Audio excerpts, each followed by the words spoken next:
The bank manager slid the document across the desk, his hands slightly shaking. "Miss Heba Lewin," he said carefully. "Your loan repayment is overdue. $92,000. Heba frowned. "What loan?" The man looked at her in disbelief. "The one you took 5 months ago. Using your ID, your photo, and your signature."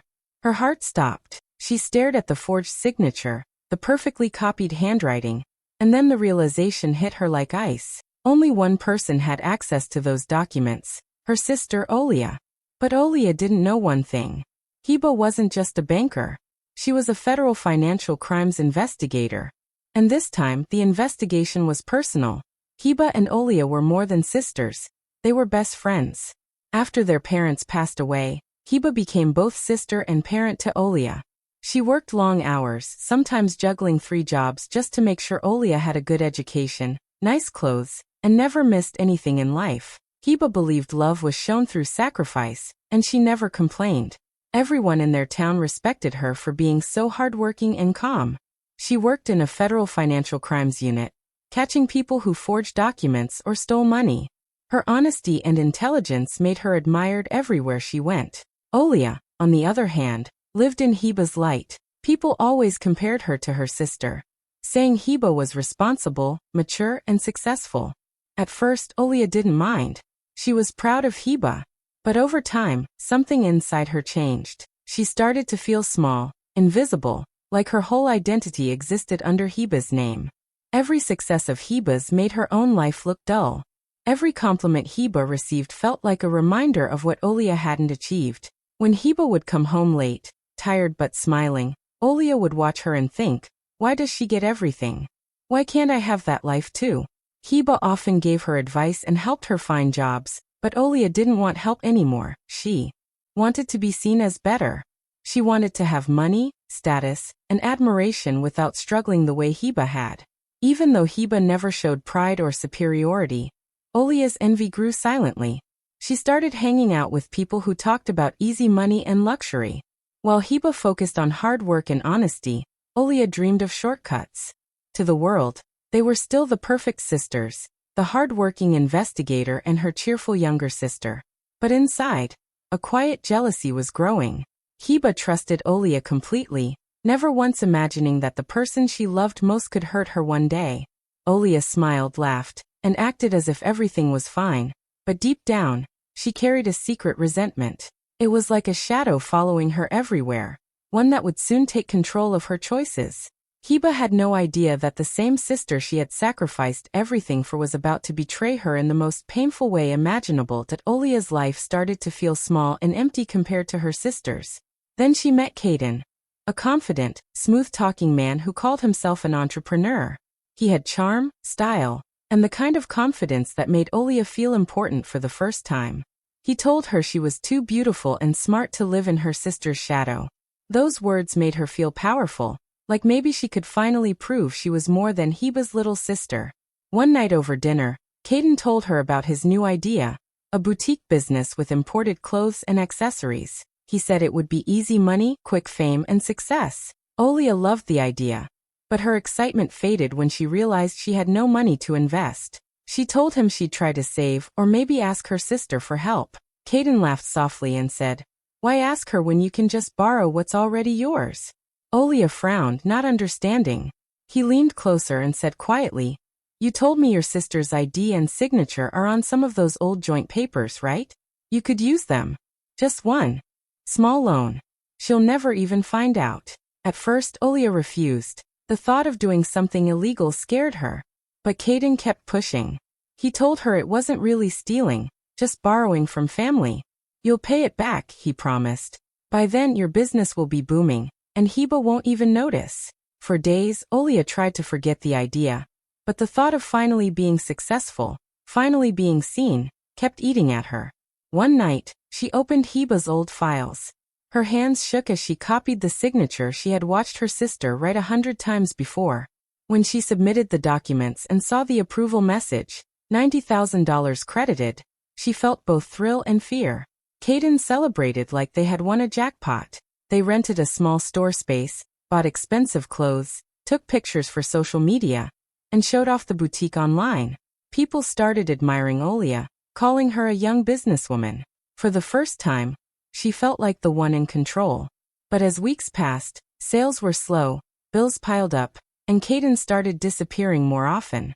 When the loan payments came due, Olia panicked. She didn't have the money. She ignored the first few notices, hoping it would go away. But banks don't forget. Then one morning, an official envelope arrived addressed to Ms. Heba Lewin. Olia stared at it, heart pounding.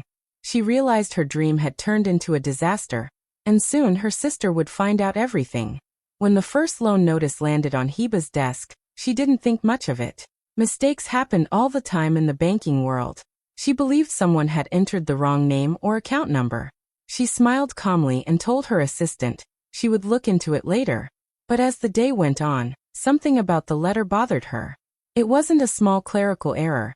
It was a full loan document with her name, her address, and her signature. Heba opened the file again, this time with full attention. Every page looked official. The details matched her identity perfectly. Her ID number, her photo, even her digital signature. Confused, she logged into the loan verification system and checked the source. The system confirmed the borrower as Ms. Heba Lewin. The amount, $90,000. The purpose, business expansion. Her hands started to tremble. She worked in financial crimes. She knew forgery when she saw it. But who would dare use her name? She ran a trace through the database, checking where the funds were sent. A business account, one she didn't recognize. She clicked open the registration record, and her heart dropped. The business was registered to a boutique under the name Olia Lewin. For a moment Heba just sat there frozen. She reread it, hoping her eyes were wrong. But the truth was right in front of her. It wasn't a stranger. It wasn't a scammer from across the city. It was her sister. Her chest tightened as she stared at the documents. The handwriting was hers, almost perfect. The signature, copied down to every curve. Heba felt a sharp pain deep inside, like something inside her had cracked. It wasn't the money that hurt her most. It was the thought that Olia had looked at her face every day, smiled, said I love you, and still done this. Heba couldn't even move. For a few minutes, she just sat in silence, her mind replaying every moment with her sister. All the times she had helped her, protected her, believed in her. Now those memories felt fake. Every sacrifice, every hour she had worked to make Olia's life better suddenly felt like a waste. She didn't call anyone. She didn't cry. She just stared at the screen, feeling the world go still. Her trust, the one thing she had built her life on, had been destroyed. Not by a stranger, but by the one person she had trusted most in the world. Heba didn't rush to confront Olia. She wanted to scream, to ask her why she did it, but she knew that emotion would not solve this. Years of working in financial crimes had trained her to think calmly, even when her heart was breaking. So she made a decision. She would investigate quietly. Not as a sister, but as an investigator. Late at night, when the office was empty, Heba logged into the confidential federal system using her credentials. She opened a new case file under a secret tag name, not her own. Then she started tracing every digital footprint linked to the loan. The first clue led her to the business license that had been used to apply for it. It was registered under Lewin Boutique, with her ID number attached, but the listed manager was Olia. The address matched Caden's apartment. She felt her stomach tighten, but she kept going. She traced the transaction history. Thousands of dollars had been spent at luxury stores, on furniture, and a new car. The car papers were registered in Olia's name, but bought using Heba's stolen identity. Every file she opened was another stab to her heart. The sister she had loved, protected, and trusted had turned her life into a fake business story. Heba printed every piece of evidence. The forged forms, the bank transactions, the signatures. She locked them away in a folder marked confidential. The deeper she looked, the more she realized how easily her career could end if this got out. A federal investigator involved in a fraud case, even unknowingly, would face public humiliation and risk losing her job. She couldn't report it yet. The system was strict. If she filed the case, her superiors would find her name tied to it. She needed to be careful. So she used an unofficial method, tracking patterns through her personal contacts in the cyber unit. Her best friend at work, Loma, helped her discreetly without asking too many questions. Hiba told her only, "The person behind this is closer than I thought." Days passed and Hiba grew quieter, more distant. Olia noticed nothing. She kept flaunting her new clothes and car, posting pictures online. Hiba watched in silence, her heart heavier each day. Then one night, while reviewing recent loan applications, Hiba froze. There it was, a second application under her name, requesting $250,000. Her breath caught. This wasn't just betrayal anymore. It was danger. Olia wasn't stopping. She was getting bolder. Hiba realized if she didn't act soon, her sister's lies could destroy both of their lives completely. Hiba set the table like she always did when she wanted to talk. Soft light, quiet music, small details that made a home feel safe. She invited Olia out to dinner that evening with a calm voice, like nothing was wrong, because she wanted to see her sister up close and hear her speak without alarm. Olia arrived like she had stepped out of a magazine. New dress, perfect hair, laugh on her lips, and a car key flashing on the table as if it were a trophy. She hugged Hiba with easy warmth and talked about new dresses, new followers on her page, how customers loved the boutique, how life finally felt bright. "You've been working too hard, Hiba.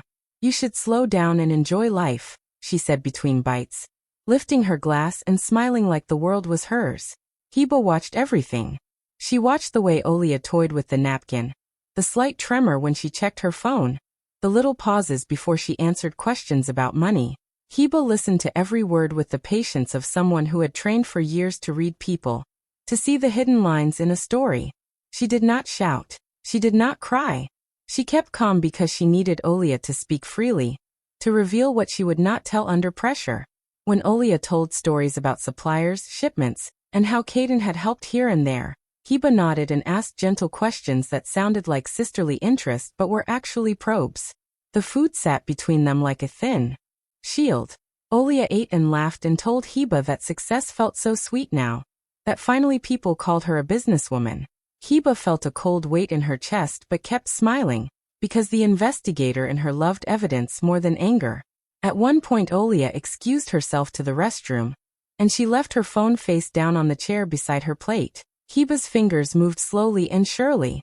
She slid the phone into her pocket as if by accident, then sat back at the table pretending to scroll, pretending not to notice the small vibrating screen.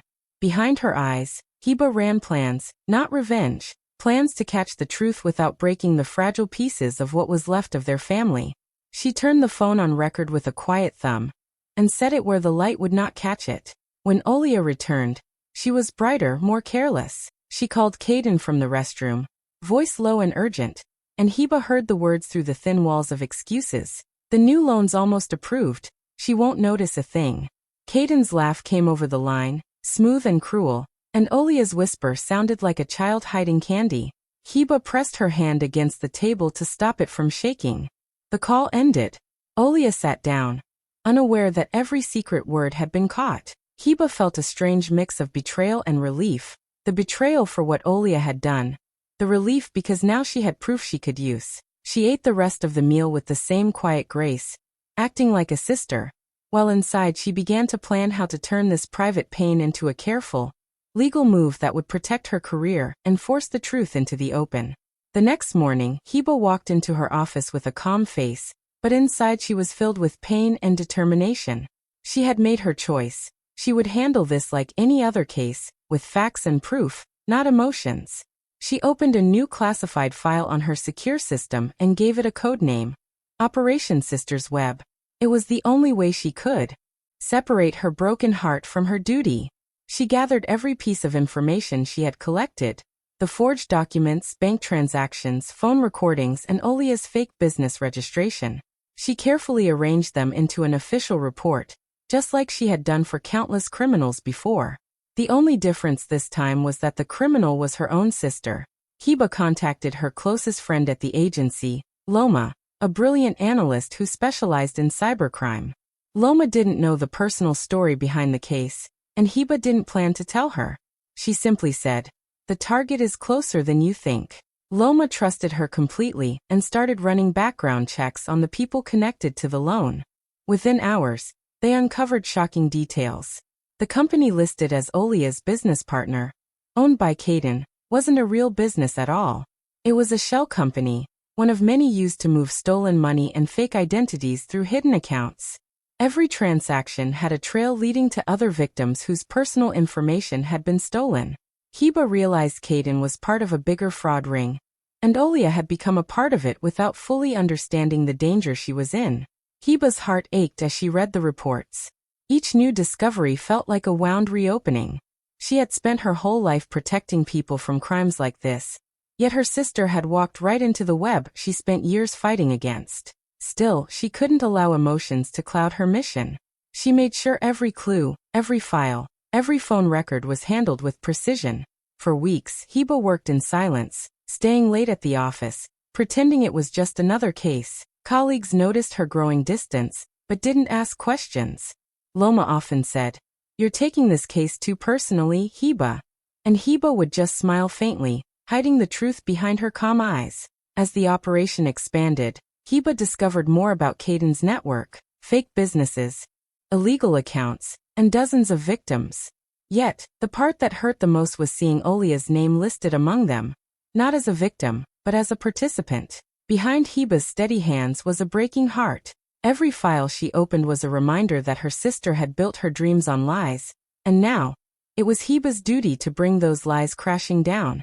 Heba knew there was no turning back now. The second loan application was her chance to end everything. Not through emotion, but through strategy. She decided to use her sister's greed to expose the full operation. With her access and experience, she arranged for the loan to be approved, but under strict surveillance. Every step of the transaction would be watched, every dollar tracked. She called it the final move of Operation Sister's Web. She informed the bank's internal security team without giving away her personal link to the case. The setup was simple but precise. Once the loan funds were released, the suspects would try to withdraw the money. That would be the moment the agents would move in. Hidden cameras were placed in the bank's main branch, and plainclothed agents stood ready. Heba stayed behind the scenes, her heart beating fast but her face calm. This was not just about catching criminals. It was about facing her own blood. 2 days later, Caden walked into the bank with his usual confidence. He carried the fake documents, acting like a businessman completing a large transaction. The teller, already briefed, smiled politely and processed the withdrawal request. Within seconds, Heba's team was watching the scene through live footage. Caden handed over the forged check and leaned casually on the counter, waiting for the money. At that moment, the signal was given. Security agents stepped forward quietly but firmly, surrounding him before he could react. Caden's fake charm disappeared as he realized it was a trap.